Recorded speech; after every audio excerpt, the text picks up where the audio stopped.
Menteri Pertanian Andi Amran Sulaiman menilai Brigade Pangan atau petani milenial berperan penting dalam rencana transformasi pertanian tradisional menjadi modern. Mentan optimis pertanian modern mampu menggerakkan roda ekonomi dan program prioritas swasembada pangan di Indonesia. Pemerintah merangkul anak muda untuk mengembangkan pertanian Indonesia yang lebih modern. Konsep petani milenial tercantum dalam Peraturan Menteri Pertanian Nomor 4 Tahun 2019.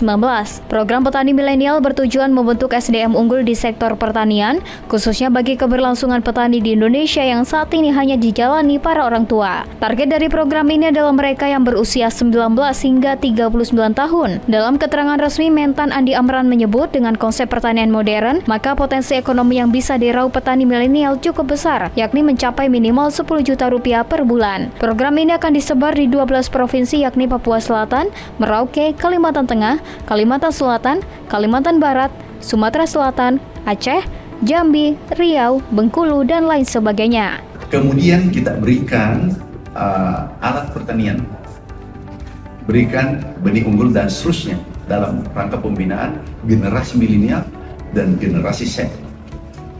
Diutamakan pada lokasi setempat, wilayah setempat.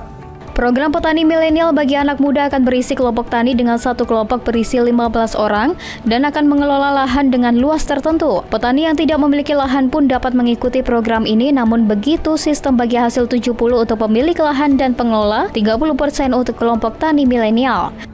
Kami serahkan alat hibah, tapi ini harus dijaga alat ini.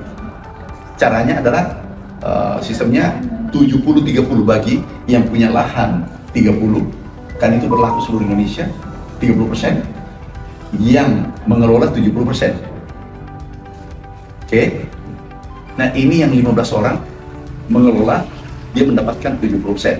Kemudian dari 70% ini, 20% disimpan untuk pembelian alat 5 tahun ke depan setelah rusak, perbaikan dan seterusnya.